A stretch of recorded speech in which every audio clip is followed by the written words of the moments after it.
very funny. All right, let's do it. Let's see what happens here in this draft. T1 are going to have first pick here in their right of first selection on red side as Hanj and Brion go over to the blue side. I don't think there are many things to discuss here out of the normal meta picks and obviously Karia's Bard ban, besides a potential Ezreal ban that was discussed by Ox. This pick is rising in priority, and a lot of our AD carries are using it as a comfort pick because it's great also into the Jarvan pick, which often goes over first because you have that extra mobility and safety. So if we see a Jarvan first pick, the Ezreal will likely come through here from Teddy, unless it's banned, which is not, because they went for the Varus ban, which is more standard. I mean, T1 have done the classic 3 bans here. Yep. And it's kind of weird because they have first pick, right? They could have taken one of these. Obviously, they have something else on the mind. Xin Zhao has been launched towards top of the priority list, especially with the good old Kanavi Cook build in the Titanic Hydra. But Karma is going to be banned away, of course. Owner does prefer Xin Zhao in the matchup. They could wait and see what comes through because it's Faker. Yeah, Zero's up. That's what happens. And I mean, they're on a roadshow as well. Obviously, you're going to treat your fans to the Faker Azir. Of course. So Roamer, first time back in a while, will have counter pick here, and they can choose their preferred jungler over the Xin Zhao or the Jarvan. I personally like the Jarvan more right now, but it's Owner, so maybe denying this from him could feel great, but I don't think Owner is going to be like, oh no, I couldn't play my favorite. I guess I'll have to play Jarvan, which is really strong. Is it going to be Xin with half of an Ashe Seraphine or half of like a Yunara Lulu or something like that? I feel like Yunara Lulu is safer here. Yeah, I wouldn't mind just locking the Lulu, and then if they pick away the Yunara, then you're like, well, we'll play a Felios. Something could just go for the Ezreal here and say, well, you are playing Jarvan almost 100%. I'll grab Ezreal, and we'll get the Xin Zhao side of this. That could be another way to play it and use the Xin Zhao as a bit of a front line here for Teddy. It is Teddy. So this is what was discussed earlier, and it will come to pass here. T1 just letting it happen. Speaking of things that were discussed earlier, do you know what would be so incredibly cool? If Faker, even though he never uses skins, because of the EasyHoon announcement, that would be cool. Uses EasyHoon's SKT skin on the Azir. That would be 100% what any mid laner except Faker would do in this situation. Yeah, absolutely, absolutely. I just love it if it was a possibility. Nico going to be picked up for Keria though, absolutely deadly in his hands.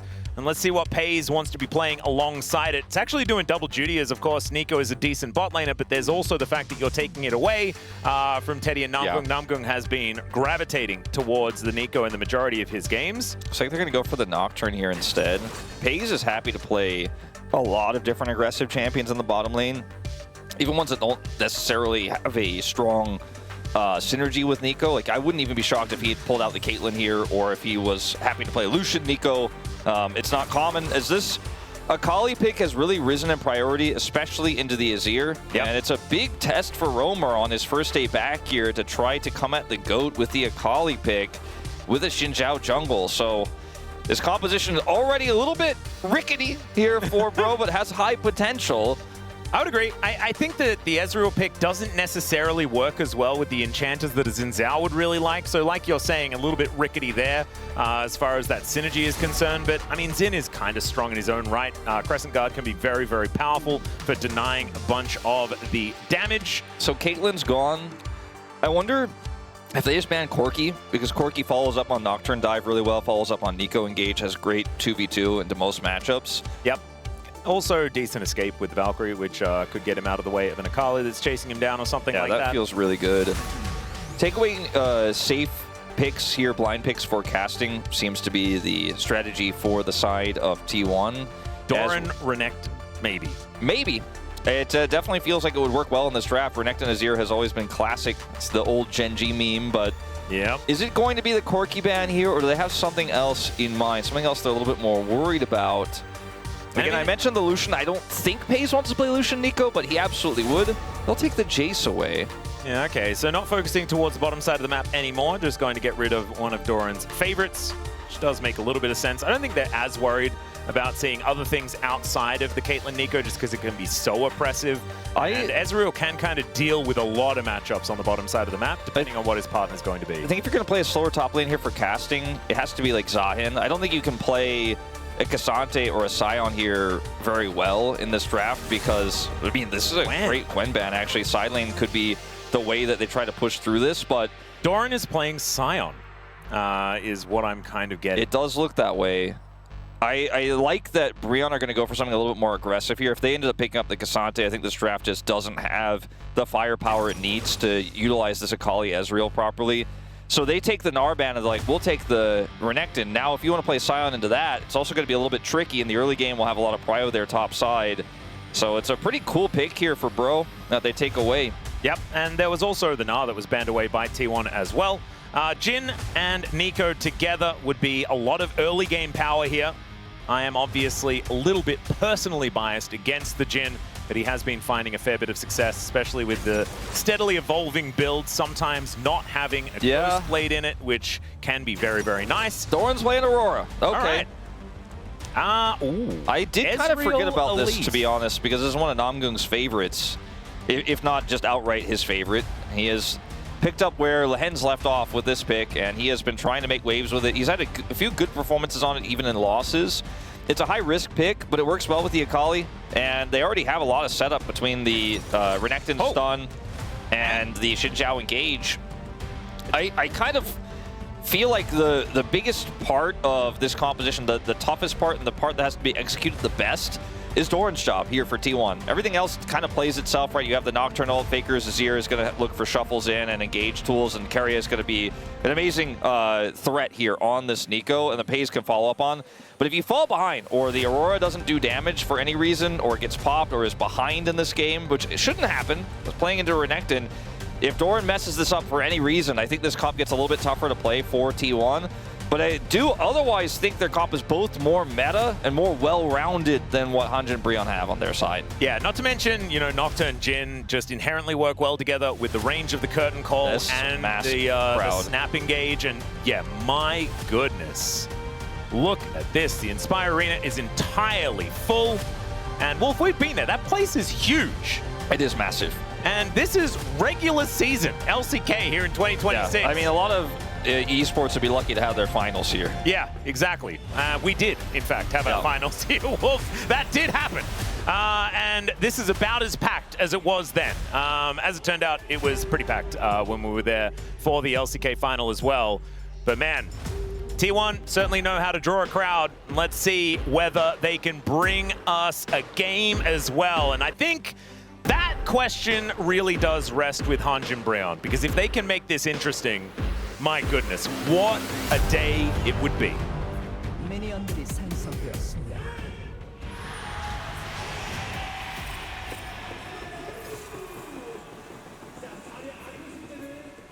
Wait.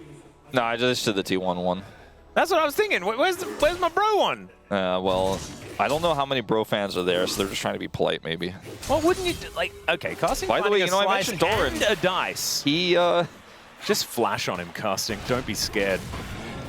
He doesn't have any more buttons, so I don't think he should do that, but getting a pretty massive lead here at level 1 in a tough matchup. Level 2 gank, maybe? Yeah, Doran is in a bit of trouble. This is a cool little level 1 hit here for casting, because he's like, I can't get to that ranged champion. What if I just press E twice and get on him that way? And then auto him a few times before he actually has any skill points. Well, it worked pretty well.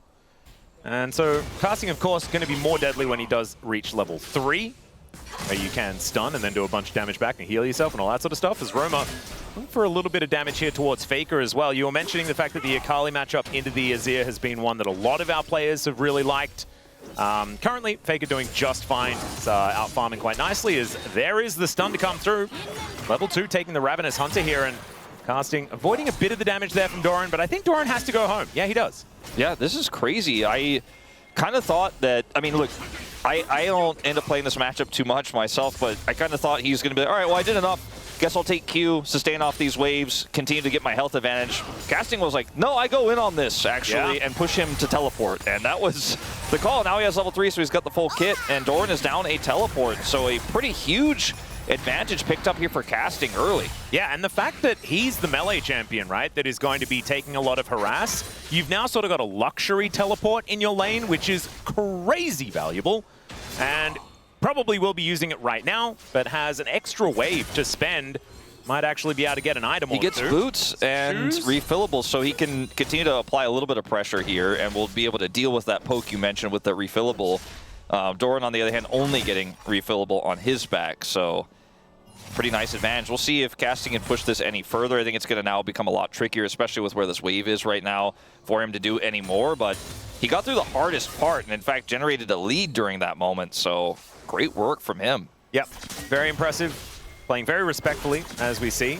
As Roman going to find another electrocute here. Doesn't get the backflip, though. That would have been a lot of damage if he wasn't going to be hit by the turret. I think Faker was close enough to make that one work out, but it looks like Faker is just going to be going back. And Roma will have control of the wave for now. Still, regardless of everything, T1 are ahead in every lane. Yeah. It's kind of how it's all eventuated. That is true. Akali takes a little bit of time before she's really able to threaten the Azir. Needs level 6 in most cases. Gideon's going to head up here because Doran has turned this lane around. He is still holding a flash, and he's going to need it. Yeah, there's another slice and dice as the flash immediately follows. But Doran gets far enough away underneath the turret and will survive. Still has to use the flash, but gets 2 on the other side. Really nice flash timing there for Doran. Oh, dearie me. The Deadly Flourish is named pretty well, as Namgung is going to have to slink away. And will at least be able to do that. Teddy might just stick around to pick up the wave, and that looks like it is going to be the option. But it's going to be a pretty nice back here for T1. T1, they do get Doran. I mean, Doran gets himself out of there. T1 do get away with his aggressive positioning there, because if he dies, it could have been really disastrous. Now he's down flash, but casting also flash to set up the play. Gideon as well, committing in. And Owner now gets to be like, okay, well, that was the scariest part where the enemy jungler is relevant, and I don't have level 6, so he's getting closer to level 6 himself. And we'll actually see right now Namgung on that ward as he's coming over to the mid lane, Keria matching. Once again, casting goes in. We'll take a little damage on the way back, but now Doran with no teleport is leaving. Cocoon has to be flashed. Good respect there from Faker to make sure that he does not die to the Elise gank, as Carrier is over here as well. Casting looking for a little bit of an angle as Doran wants to clear out the wave. Slice, dice, and Doran goes down. First blood for Casting and almost gets his health back as Roman's underneath the turret. There's a perfect execution and he dies. Still, Namgung's able to get the kill back. A 1-for-1 in the mid lane that was almost a disaster for the pro mid laner. Just needed one more auto. Crazy how close I got. Namgung is like, I win these. Yeah, Carrier's like, so do I. Yeah, I don't think Namgung in fact wins these at that health level. Yeah, there's a really nice repel. He looked to turn it and gets the flash out of Carrier. That was very huge. God, Namgung, sit down for a minute. Just take a chill pill, my man. Bro came to play today. I mean, this is crazy. Now, casting here obviously doesn't have level 6. Doran misses the weirding onto him because he's trying to clear the wave, so he doesn't actually get that extra damage through. So casting has this kill. It's 100% worth in my mind there. He gets the extra 100 gold for first blood. Here, Romer unfortunately did not quite have the damage, and this is also incredibly risky because I know Keria is nearby.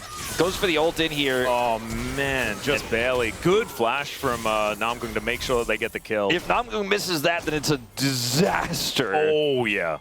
It's still not ideal, but you know, both these early aggressive plays here for Bro don't set them behind. In fact, casting he got the extra gold from that trade, and this is not Doran putting him down. Like, he's continued to control this lane. In fact, Owner may even look for a gank himself up here topside once he clears these Krugs and hits his paranoia.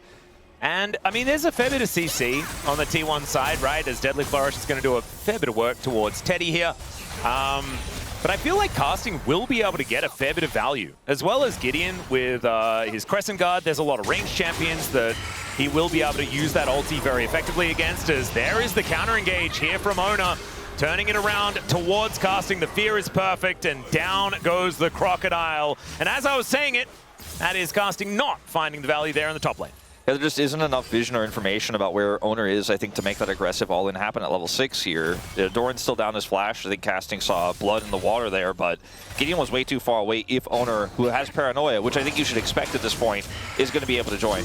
And if Owner is anywhere on the top side, he comes and makes this play. Yeah. And he was expecting this. Doran was like, I need some help. He goes to clear his Krugs, gets level 6 off of it, and he just gets the punish. So I think a bit of a misread there from casting, unfortunately, after what was such a fantastic start for the Renekton. Yeah, still, I mean, that is Paranoia on cooldown for quite some time, Problem is, that's Ultimate Hunter. That's the first ulti working out for the Nocturne. We talk about this all the time, that it's a great start for Oner in this game. And we need to, you know, talk about the fact that Oner is pretty good at Nocturne. His win rate it's north of 85%, I'm pretty sure, at this point in time, and he's got a few games in it. That is not an Atlas stat, you know. Yeah, he is actually quite a Nocturne guy. He plays Nocturne when it's not meta. It's really meta right now, but there's been many an Oner game, often even at international tournaments, where he's like, no, this is actually the pick here. Well, Casting looking for another opportunity as Namgung back towards the top side. Namgung, in the early game, has been finding a whole lot of angles as Doran notices that this could be a rough time and then just teleports away. Turtle porting. Yeah, the turtle port out of danger is what he went for there. As Roman once again looking for an opportunity, dodges the Emperor's Divide quite nicely here as he will land the backflip. And does he have the ulti? The perfect execution! Solo kill for Roma in his first game back after a hiatus. That is gorgeous! Insane play there from Roma. Gets the deletion of Faker here. Doran pushed away by Namgung. It means a plate additionally is going to go over to Casting here, so he's got 2 in pocket. And will actually take the gold lead back from Doran, despite Doran picking up that kill from the gank from Oner. Doran's also down TP because he TP'd away defensively, so Casting holds TP advantage in the top side. And this game, pretty interesting to start things off. The bottom lane, not in a great spot, but Teddy's scaling up, right? He's going to be heading towards that 2-item spike here in about 10 minutes time. And it's only, you know, a 500 gold lead for Pays, and obviously Namgung's been roaming around the map. So this is kind of expected as Romer finds the angle here, hits the Q, sidesteps. I mean, it's just a sidestep. It's not a flash. He just kind of baits him. If Faker pulls the trigger too early, he has the ultimate and wipes the floor with him. And just barely makes it out with that one last turret shot. Carrier looking to come in and, predicts the dash away. Paranoia gets the flash, as Oner may need to get out of here. Carrier was going to die otherwise, as he does take a turret shot. And Casting was eating some honey fruit, just taking a little bit of a lunch break. And then there was a Nocturne, but will just be slinking back towards that top side of the map. A little bit of greedy here from Roma, but I think he's going to get away with it. He's got a Shroud. Yep. And he has TP. You mentioned Oner, he just ulted in there. He has an 86% win rate across 43 games in his North of 85, I nailed it. Yeah, he has, he's almost got 50 games in Nocturne on his career. Yeah, it's the win rate is pretty ludicrous. He's also kind of, you know, the history of League of Legends, kind of a late debut to have that many Nocturne games, you know? Yeah. Roma just doesn't have the health bar to walk up to these minions. We'll be able to secure one with a Shuriken backflip, and then we'll be heading on back. We'll see how close to the Hextech Gunblade he is going to be.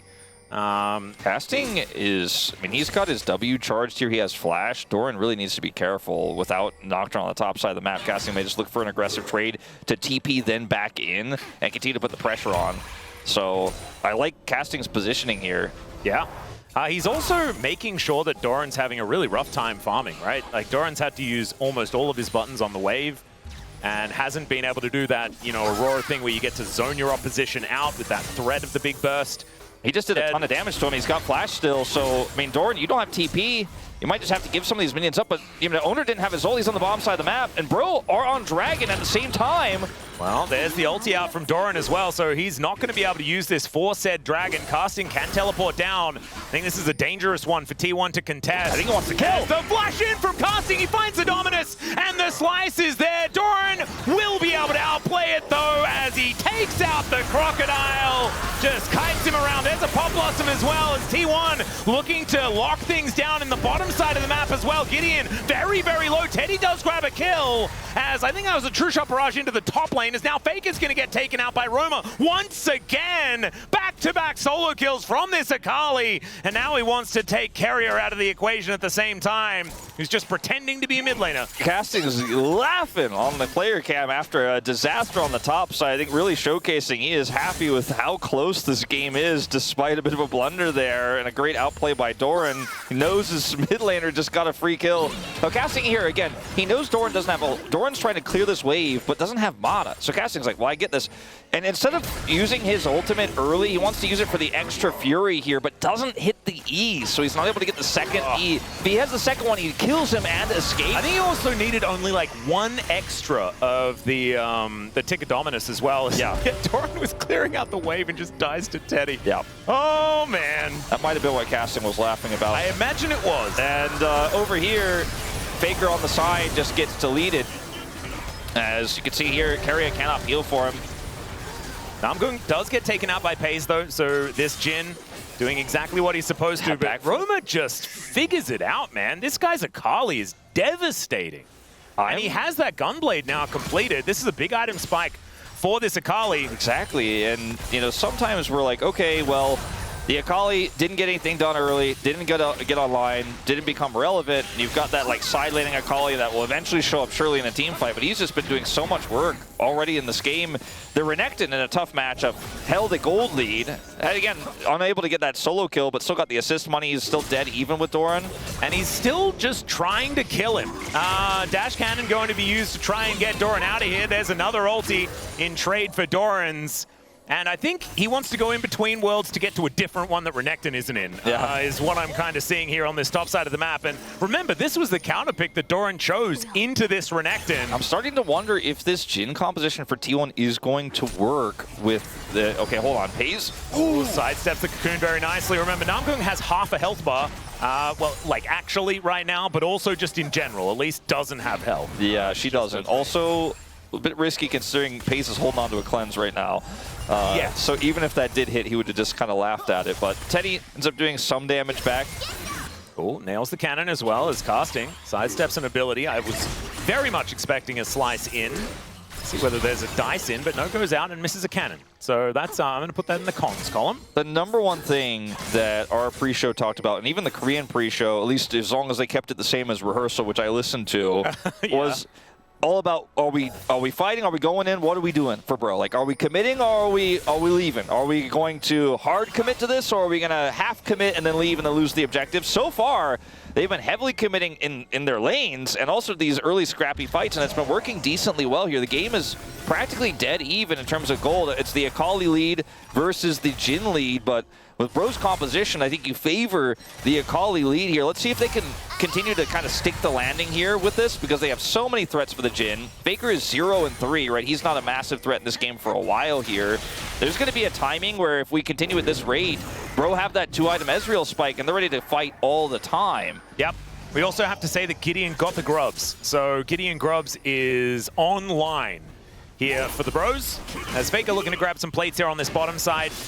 They know that Owner is here, but of course, very difficult to dive in Akali, as she does have a habit of being invisible. Yes. That Shroud is now down, and now he's actually looking for an all-in onto Faker. There's the Emperor's Divide as he flashes, but doesn't find the angle. Rift Herald is taken here. Is there another backflip? And the answer is no. Owner is just going to lap up the Akali. I think he had to flash that Emperor's Divide. You know, you use the flash afterwards, and Faker's just like, all right, I guess I finally got one back. He definitely messed something up towards the end of that play, but we're going to forgive him for it because he did outplay in the majority of the time so far this game. Between that flub and Casting's flub on the top side, which again was very close, and Doran played it well, it almost feels like in some ways Bro are keeping this game really interesting, really close, but I'm also like watching, you ever watch the Games Done Quick where there's like 100,000 people watching and the guy messes it up? Like, he's actually the world record holder, but he's like, ooh, hold on, I'm gonna have to do this boss again.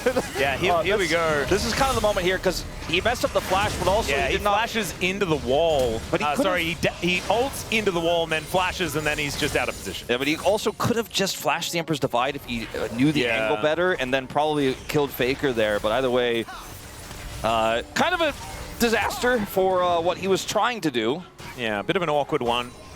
I think was hoping that he'd be able to use the second ult in order to get back to Faker after the Emperor's Divide, and then can use the flash in order to follow up if there's any attempt to escape. And he did do a whole lot of damage, as we saw. So right now, Faker does have 100 gold in the lead. It is going to be the Bros picking up this first Chemtech Dragon, as we have a Chemtech Soul this game. Orcs is maybe just off getting lunch or something like that, I assume. Cannon going to go wide once again. It's a little bit unfortunate. The Dragon lead, if you're a Bro fan, is something that you can hang your hat on. It's not. There's at least that. It's not the greatest Dragon for their comp. I mean, the Renekton will like it, but it's otherwise not really a big brawler in this comp, nor a lot of healing and shield. Akali also, like, Gunblade's pretty good for, like, Omnivamp, and, you know, Xin Zhao has some in his kit. I mean, there's an angle. Sort of, yeah. I'm with you. I like the positivity. Yeah. You got to stay positive. As Doran tries to dash cannon his way out, Casting just going to go in for a bit of a trade instead of an all-in this time, as Carrier was making his way over. I don't know what the post-game is going to be like for both of these teams when they're breaking it down, but I guarantee you Doran's, but I hate this casting guy, man. He's got it out for me. Yeah. Like every time we go there, he's just like trying to find an insane all-in angle on the Doran, or at least a hyper-aggressive trade, and he keeps making them work. Well, Romer is the one now towards this top side of the map, looking to see whether he can pressure Doran. Going to quite work out here as True Shot Barrage goes wide, so does a Cocoon. Well, actually, True Shot Barrage hit, but it didn't really do too much. All right, well, we slow down the game again for a moment here, as I think T1 stabilized quite well, especially with that fail for Romer on the bottom side that gave Faker a lot of gold back. And he's still 0-3 and 2, but some additional assists, some extra time in side lanes has put him into the advantage.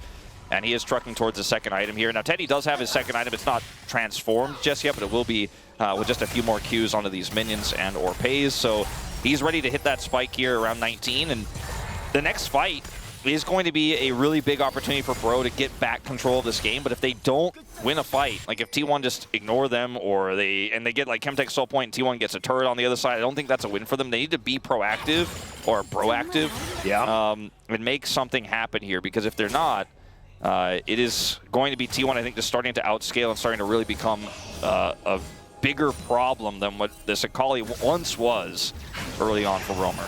Yeah, let's see whether Romer can find a little bit more here. Of course, 2 items feels pretty good for the Akali, but he's not quite there. He's got 1 book as far as that is concerned, and doesn't have very many stacks on his ring either, so hasn't been able to stack that one up after feeling a little bit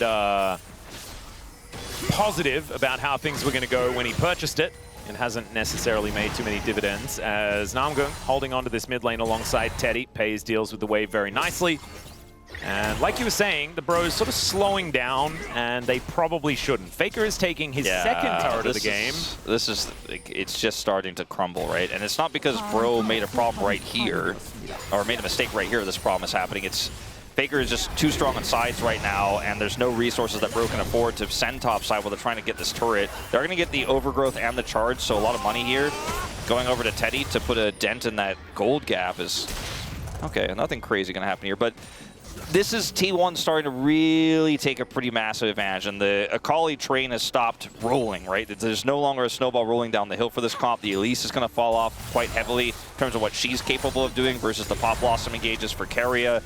And when Pays has all of these moving parts firing correctly, he becomes a huge menace as well. He's already on 2.5 items himself.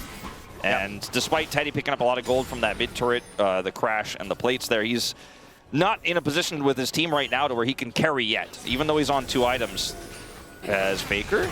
Yeah, just looking for an angle towards Namgung here. Doesn't have much to go to after that repel, and will now look to flash away. Teddy finding an angle towards Faker here as he doesn't land that last Mystic shot, which would have very much hurt. Still able to hold onto this turret. Not the end of the world right now, although they will lose the overgrowth. And the Raptors will be stolen away here by Ona. Carrier being frustrating. Faker holds his ult there, so it doesn't get the kill, but it's going to be a great safety tool to continue to siege this turret and then to threaten this next dragon that's spawning in 30 seconds. Faker, you don't want to take those shots, though. Yeah, does take a few cannons. Turret shots there. And 25 seconds on Soul Point for the Bros.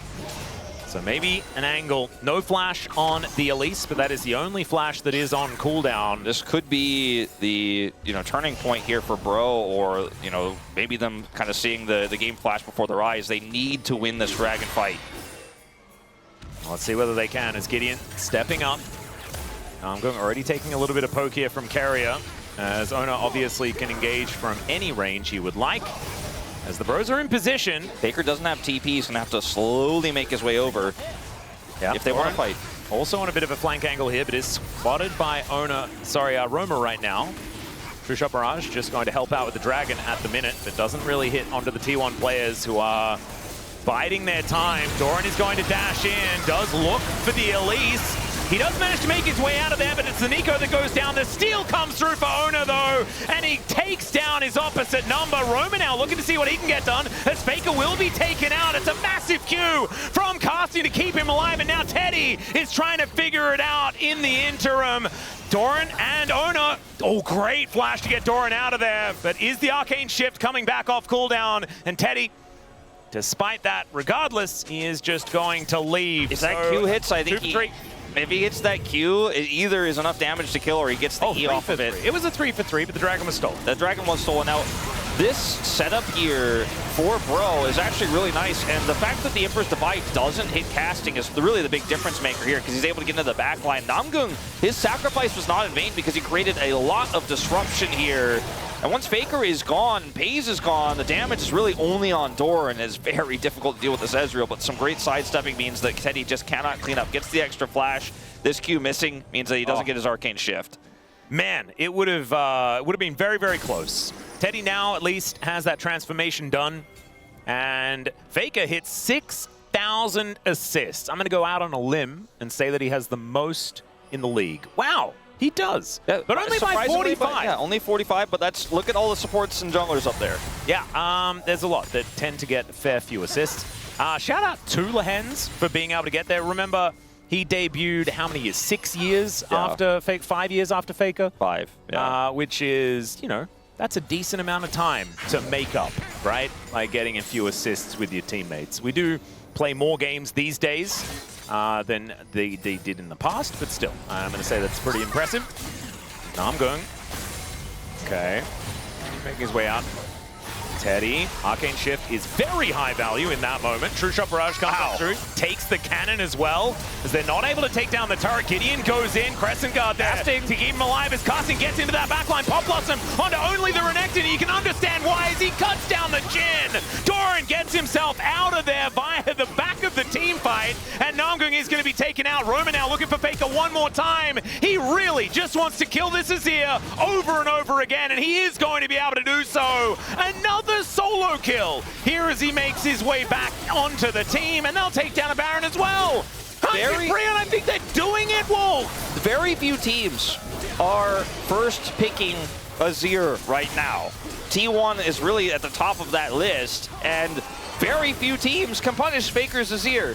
And Roamer, the returning rookie, is able to take him out so many times. Faker is 0-5. Yeah, he is 0-5 on the Azir right now. But this team fight, the story of it for me, is the short teleport here from the Renekton. As Gideon goes through, this is extremely coordinated from Bro, right? This is the exact opposite of the woes we were talking about indecision.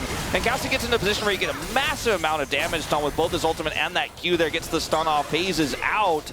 And then Faker just cannot get away from this Akali. Is able to trade flashes here, but that is the best he is going to get. And Bro, going to take the Baron in live. 1,500 gold off the power play. They take a gold lead here. And suddenly, game starts to feel pretty scary if you're a T1 fan. One of the many thousands in the arena right now. Exactly. Namgung is likely to be dead, but does make his way out of the Emperor's Divide. True Shot Barrage there as well. Is spell shielded nicely by Ona. And that should be the turret going down with the help of these Baroned up minions and some grubs. Thanks, Gideon. And Doran's going to try to get some pressure on the top side at the same time. He doesn't have TP back just yet. And I think that's going to be the call here for Bro to send the Akali back and otherwise set up that deep vision. They do that there in T1's jungle. A lot of it will be cleared, but see if they punish Doran. I think he should get out. He is not actually spotted by that Scryer's Bloom, but Roma is still going to backflip his way in here, just does not check the brush.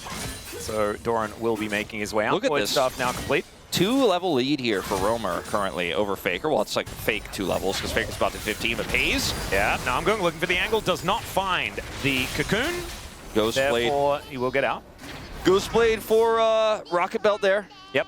And that trade. I mean, if Pays gets hit by it, he cleanses, but then his cleanse is down, so at least he is able to keep that. Ooh, Roma doesn't want to go 1v2, as you can understand. And Wolf, I've got a suggestion. Yeah?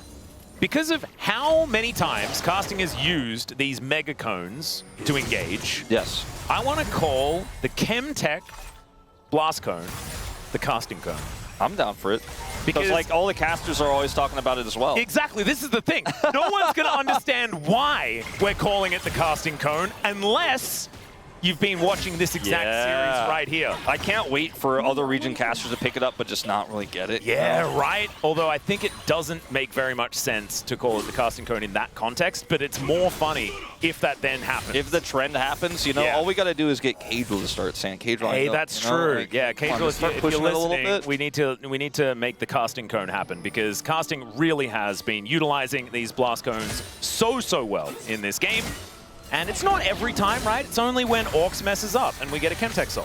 Yeah. So Orcs is in control as to whether we use Casting Cone or not. Casting is going to get this, you know, soul point here with his friends, and a Nocturne with vision all around the map against him is not as threatening as he otherwise would be, right? You have a really strong Aurora, but still, like, only 82 gold ahead of this Renekton this late into the game, but just sitting on 3 items.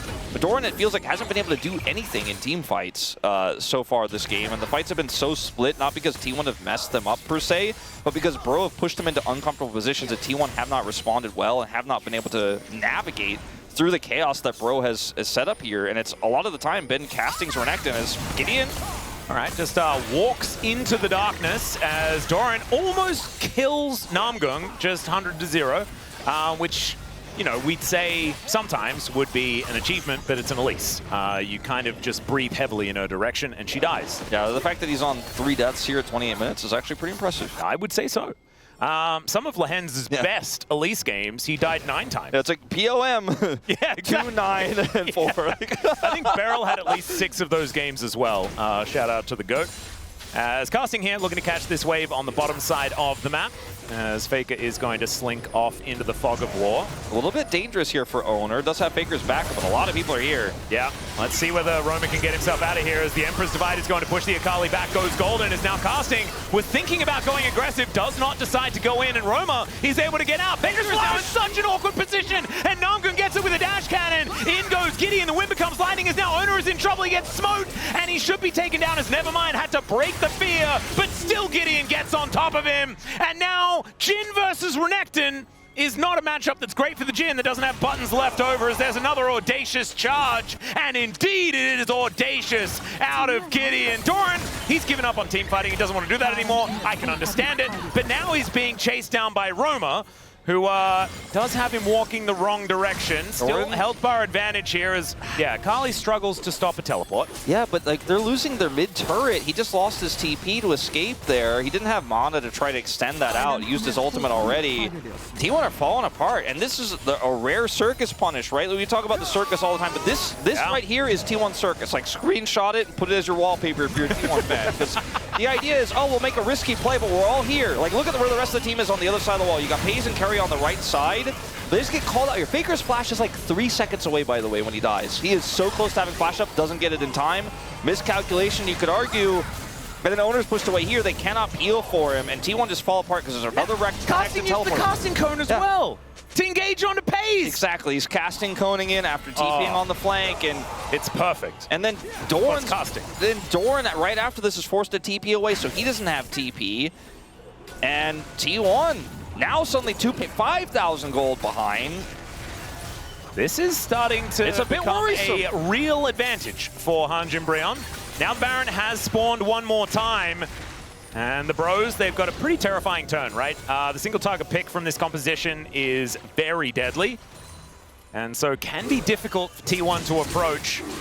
However, with the fact that Owner can just kind of swoop in and has the spell shield there as well for the added layer of safety, can be a little scary, but not going to have an engage just yet. The Bros with a fair bit of vision towards that top side right now aren't too worried about T1 starting a Baron in 1.5 minutes until we have a Chemtech Soul. And T1 are playing a Jhin composition, right, where they lost their teleport for the Aurora, who has to be on the bottom side of the map right now to deal with this matchup. And that means that it's hard for T1 to sneak a Baron or like try to set up a fight around the Baron because they will need their Aurora to TP in. They have a Jhin, they don't have the Baron damage, so they kind of are stuck here.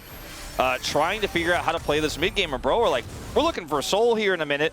Baron's not really on the table for you, so we can just kind of keep some residual vision around there and otherwise try to protect insides. And Doran's teleport's so far away. Yeah. I mean, I'm not trying to say that there's nothing that T1 could do here, but they really have to play very carefully and very slowly and wait for Bro to make the first move and look for a punish. And if they can buy time and slow this down until Doran's TP is back, that's ideal. And we have to return to what the space was talking about on the pre-show, right? This is going to be the Bro test, the biggest test for Hanj and Brion, because one of their weaknesses has been navigating late game team fights and figuring things out, getting onto the same page and making it happen when the pressure is on. And this is kind of where T1 thrive. At the moment, Bro have a brilliant position in this game, but that could change with some great play out of T1 that we know they have in them. Faker taking some damage, and Romer is not here yet. Yeah, is going to make his way in now, as Doran does a lot of damage to Namgung, but this time his health bar is looking all right. As T1 moving down towards this dragon, it's spawning right now, and T1 have positional advantage. Bro could give this up, but they want to really force the fight. Yeah, it looks like they do just want to commit to this. True Shot Barrage onto 3. Massive value here for Teddy as the Bros move in. Arcane Shift forward. He is ravenous right now. As Between Worlds goes Doran just for some poke damage as he flashes forward looking to take down the elites. Pop Blossom connects as Carrier gets himself out immediately, but Romer's already taken him down. Faker gets in and he will find the Empress Divide, but they're losing the fight regardless. Owner is going to get hit by the Wind Becomes Lightning, and Faker is trying to kite with these Sand Soldiers, but Romer's at full health, ready to execute them. And Hanj and Brion, they get the soul, and I think they're in position to win game 1. They could try to turn over the Baron if Teddy lived there, but he does go down, and so now it's a little bit trickier. I think they're going to look for reset, or maybe a pick on the greedy Faker here. Let's see whether they find it. The Wind Becomes Lightning does not connect, but the flash will come out. Oh, the 3 Talon Strike is going to get the knock up, and another charge takes down the Azir. It's a solo kill for the Xin Zhao here as Gideon. 2-1-4 on the Xin Zhao. Wasn't necessarily the main character of this game, but also able to feed Faker a death. He has been so aggressive, though, and so successful on this Xin Zhao pick that it's crazy. Now, this is one of Faker's most impactful moments in this game, but it's still not up. The fight is won by the True Shot Barrage. Like, yeah. It's very rare for that to actually happen. 3 people. Yeah. And now Faker's at half health, and Faker has to really bide his time here. He's got flash and ult. Doesn't want to flash, wants to play slowly through Paze's ultimate here. Look at the angle that Faker takes. Like, watch Faker on the left side of your screen. He comes in here behind and goes deep for this, but they unfortunately don't have the bottom side of the fight won. The Akali is still incredibly relevant. This is such a tanky set of champions that are left here to chase them down, and eventually they end up getting Faker moments later. Now, Baron is here to be for the taking. Oh dear, this could be where the Bros lose the game. They are just going to pull off the Baron as Casting. He can tank it pretty comfortably here. And they have Chemtech Soul, and he has a Spirit Visage. Yeah, there is, he's just not going to have a low health bar for very much of this game. And now Paze takes another True Shot Barrage. Teddy is terrifying with 4.5 items. And I mean, Majai's got picked up here for Romer, who I think has really... Is this the most impressive re-debut we have ever seen? Well, I mean, Effort was pretty crazy, but... Oh, that's true. And it's the longest winning streak KT have ever had in the history of the organization because Effort re-debuted. Oh, well, it's the wrong year. It's the wrong year for Romer to do this, man. Pretty much, right? Second place ain't bad. Something like that. Gideon has GA now. And even though T1 stopped the initial Baron, they had to use Paze's ultimate to do so. Faker doesn't have flash, doesn't have TP either. Was able to show up barely there to help stop that Baron as he was coming down as Bro pulled off. But this is really scary because Chemtech Soul, we talked about how it's great for Renekton. It's pretty good for Xin Zhao as well. And when you're a Xin Zhao that has GA at 36 minutes of the game, it's incredible for him, actually. And it's also pretty phenomenal for the Lifeline passive on a more of Malmortius. Yeah. If Teddy actually ever gets down that low, you will just be doing a bunch of extra damage and having that extra healing as well that the Lifeline would provide. T1 need to make sure that they execute him. As in goes Gideon one more time. The aggression does not stop as Romer's ulted in. Looking for Carrier. Could find an angle here. Perfect execution is not actually going to come on through as that True Shot Barrage. That could have actually killed it. I think they can do this. Teddy's right here. Say he's right, very nearby. No, he's got he bumped his head. He needs to go home. He needs to go to the hospital. He's like, guys, I missed the E, so I guess no, let's he hit a not do tree Baron. branch on his way over, I think. Casting was like, my finger was on the TP, but if you say so, I guess You know, I guess we'll let the game go a little longer. I think he put the calculation into the FTL wrong. You know, it's what happens sometimes. But it is funny how I do think the margins for doing that Baron were so thin that he misses the E over the wall, and they're like, nah, actually, we can't do it now. Yep. I hope someone appreciated the Battlestar Galactica reference. If you did, I appreciate you too. It wasn't me, I'm sorry to say, That's but all right. I appreciate you. I mean, if you've got some time, I say jokingly to a dad, you could watch it, but you won't, and you don't have time. So maybe somebody else can instead. As Roma will be able to take down this top wave of minions, and they haven't quite got the Baron yet. And it's only a 3,000 gold lead, and there is almost, like, it's under 2 minutes to Elder. This is still T1-able. This game is still very T1-able. I kind of feel like with double GA, Teddy on Ezreal at 38 minutes, I don't think Bro are losing this game. They have still enough map control to start this up, and T1 are a little bit blind here. FaZe is in the base. Like, I think this is just gone. I mean, it should be, unless it's stolen with a paranoia. As Doran throwing some things around. Teleport does come in to make sure that they have some vision available, and they've also got some of these control wards in the back of the pit. But T1 Bro just pull off. In goes Owner, he steals it away. Obviously, he was gonna steal it away. As now Roma looks for a flank angle, but he's on vision himself, and T1 just take the Baron and walk away. It is almost comical how that happened. But let's see if Bro can escape now, because they're kind of getting wrapped around on by Doran here, and also the mid turret is up for grabs. It really does feel a little bit like the script writers are getting lazy, I'm not going to lie. As Roma looking for an angle here, but more control vision is there for T1, as Faker will take down this inner turret in the mid lane. So everything that Bro did everything right for the most part. Like, they cleared the vision, they stopped the Baron, like they stopped taking it, they held the HP, they cleared the vision, they pushed Faker out first. They're like, okay, if Owner comes in at this point, it's gonna be really difficult to steal. And then he stole it at, like, I want to say 500. So they kind of just messed up the smite. Yeah, I would also go to the sky. As now I'm going, almost dies anyway. Yeah. Oh my goodness. Okay, Doran with the pullback is Owner, almost able to kill him. Of course, still has his ultimate available after using it just moments ago, because he is Nocturne, he is level 18. As Casting almost gets one shot by Doran as well. This doesn't seem like it should be allowed, but he finishes his death cap, and now it is just killing everyone. Yes, and Elder is up and available. Oh, the Bros really, it feels like something has gone wrong. Starting to teeter a little bit. I mean, obviously with the Baron on the other side, you don't have prio, it's hard to wrap around, but they do get in position to actually pull T1 back. Roamer? Yeah, let's see whether the backflip is going to be enough, and it is. Dash Cannon as well to create even more space as the rest of T1 thinking about starting this up. Gideon's there. Here comes Casting Casting over here as well. It is very scary. Doran gets in there with the blast cone as Casting. He's got the casting cone. He does. There are two of them, in fact. Namgung thinking about trying his hand at one of those as well.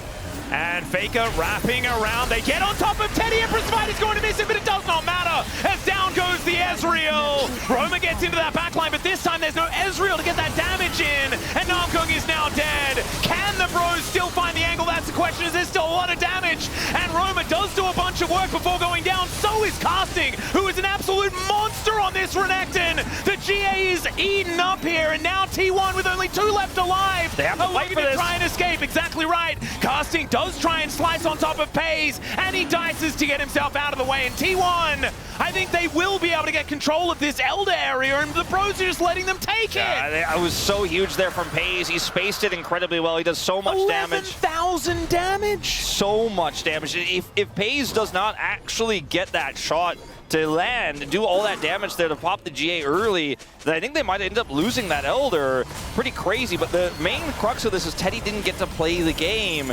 And after Teddy gets caught here, Roamer is like, all right, let's see what I can do. He blast cones into the back line here, goes into the Shroud, and then was able to get access here to the pit. It's actually crazy how much damage Roamer was able to get done. Yeah, in he this played fight. it beautifully. He like dies. hitting the backflip before going into stasis to avoid the fear and then gets back into the fight. Very clean. It's crazy what he was able to do there, and then it turns into a 2v2 here, but Casting just gets blasted, loses his GA here, and then cannot get close to FaZe. FaZe spaces this perfectly, and then that's the end of it. You know, they have Elder now. It's not impossible. I mean, the gold is dead even, but that matters very little at 41 minutes anyways, regardless of who could have had a lead. But with this Baron, with this Elder online here for T1, it is very difficult to defend the siege. Well, True Shot Barrage comes in. Owner is going to be able to spell shield it, but the inner turret is certainly going to go down. And how many times do we say Doran almost got the kill? He 100% gets it now with Elder and any of those. No, he doesn't have Elder. So it's only Owner and Pace that actually have actually, the I thought Elder. he had it. My bad. So, I mean, the fact that a Jhin has it is very, very frightening because he can hit people from very far you're right. away. It's only the two that were alive. My bad. Yep. Yeah. But it's still not really. It feels like it's only on 2, but actually it's kind of on everyone because if Paze just like gets a dancing grenade across the whole team, then they're still going to die. I accept full responsibility for that. No, my bad. Completely fine. It's very good for getting pentas for Paze. Sure. Let's just say that. Well, when you recalibrate to the truth, obviously it's still very good, but not as good for Doran as I was trying to allude to there. As we do have a bit of a flank here for Roamer. Well, let's see whether he can actually get in. That's the question. As the Bros, they need to go back to their aggressive ways, try to execute Paze, and then move on through the team fight from there. But it looks like T1 going to look for a little bit of a reset. 20 seconds left on this Elder is going to mean that the base will remain intact as they do stop some backs. Paze loses a third of his health bar, and that top wave was a massive wave, should be able to take down this turret. I mean, if they had TP, they might even consider trying to force a big reaction at T1 with just one TP, but they don't have it. That's the gold lead, by the way, is 700. It's 700. It's been pretty much dead even for a while now, and the Baron is going to be the next fight location. In terms of summoners here, Roamer's down flash, casting down flash, those are pretty huge. Faker doesn't have his. Paze, he doesn't have his, but his positioning has been so good this game that I worry very little for him, especially because he's a Jhin and he has cleanse. But it's blue side advantage for Baron that feels the scariest here for T1. They were able to get the steal with Owner last time around, but who knows if they'll be able to do that again if Bro end up getting too strong of a positional advantage here. Teddy's true shots, man. Yeah, he is just throwing them out off cooldown and does seem to just magnetize them towards Paze. Teddy is very scary with full items. I'm so used to saying 6 items, but it's 7. I guess if you include boots. Maybe it's true 6. We'll give it a true 6 items. As you don't need to sell boots anymore, which is kind of cute. Still, Owner is getting vision down where he can. And the Bros, I think the Bros know that they need to kill Owner if they ever want to take a Baron. And Roamer is going to get spotted. Great blast cone there from Doran. Gives them the heads up as to exactly where this Akali's going. Man, he's on a pull bay mission right now. It's really tough for T1 to start Baron unless they can get even more push here because of the Jhin, right? Faker does have TP. He's actually very safe. Yeah, Gideon just going to taxi over to the Merc Wolves here with the help of Namgung, as Teddy is almost just dead from a curtain call that is going to get pressed here. The 4th shot not going to land, but still, Teddy had a GA, so he was going to be all right as man. Roamer, dude, we need you somewhere that's not like in the middle of nowhere. I think what he's trying to do is threaten a flank to keep T1 honest. But because they have so much vision in the jungle behind them, they're kind of just like... It's the longest of long con. Well, I mean, I think the idea was to try to keep T1 scared, but they're not scared because they have all those wards. They're like, yeah, well, you're not flanking me from an area I'm worried about, so... It's also the spirit of Jhin, right? This is Teddy versus T1, right? As Roamer looks for Pace, he gets into that backline, the flank! It may have paid off as he gets him down to the GA! Goes golden here as well as Kerry gets him with the Puff Blossom! Roamer finds the perfect execution and down goes Pace! It's a 1-for-1 as now Gideon is getting the value from this Chemtech Soul. Still holds on to his GA, and now it's Casting that dashes in. Gets on top of Faker. He will go golden though, and now Casting is going to survive. He's still slicing and dicing. He has that GA to keep him safe. And he's putting this Chemtech Soul through its paces. The Bros, they may have just done it. T1 have lost their carries. I think this is going to be the push to end the game. Casting still has GA, so does Gideon. And there's just no damage here. Doran does go back up to full. He has to be the one to defend. He gets the GA. Yep, there is one of the GAs taken down here and takes out Namgung as well. Doran has to do this by himself as Carrier doesn't have a massive amount of damage, and Ona is melee, and it is going to be enough to get the Bros out of here. Yeah, he does do it. He does. 25 seconds on Elder as well. 25 seconds on that. Baron is up, but they have vision of a T1 do, so they know Roma has teleport and Faker doesn't, so Roma can actually get to a fight around this Elder as soon as it's They also have the real, they have real damage with this Ezreal, as this fight was crazy. We were debating what he was trying to do with the flank, and then he's just like, whatever it was, it worked. Yeah. It was beautiful. And then Faker here is kind of caught, but I think we really need to go back to live, because this Elder setup is really going to be game deciding. This is a very cool moment for Bro, but doesn't ultimately end the game. Now Elder is on the cards, and T1 have Owner in position. Casting's on the flank. Yeah, another True Shot Barrage comes in. It's casting. It's the casting code one more time as Roma gets on in there to take him down, but still he's going to die. Casting, slicing and dicing through the fight here, but it's Aurora that's doing so much damage. Dorn is just gigantic. Empress Dividers Faker swoops in, and there's the Elder number 2 to go over to T1. This circus, ladies and gentlemen, they saved the best for the homestand. And the Bros, I think, are now in absolute dire straits as we hit the longest game in 20 seconds time. Well, at the end of the day, this time Doran's got the Elder. Owner is going to spell shield. And this True Shot Barrage is Teddy's last hope. They're trying to clear this wave so desperately. Oh my goodness. They looked at Namgung and he almost just straight up died as Teddy Arcane shifted into the Aurora damage. They clear the wave. They're going to get some time here to get Teddy up to as much health as he can get.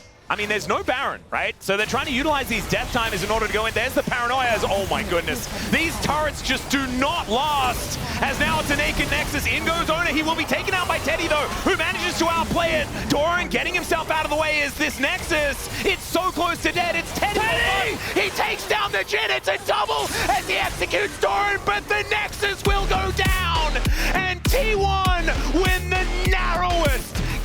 They would have been able to pull it through. I gotta say, this was, for me, what I think Bro, Hans and Brian have been capable of this entire year, but we hadn't seen the decisive calls to them. I think there's real talent in this roster, and we saw it. 이제 안 온다. 나 공 15초. 내가 고 집에 생각. 나 공밖에 지원할게. 딜러들이 해줘야 돼. 다 높으냐?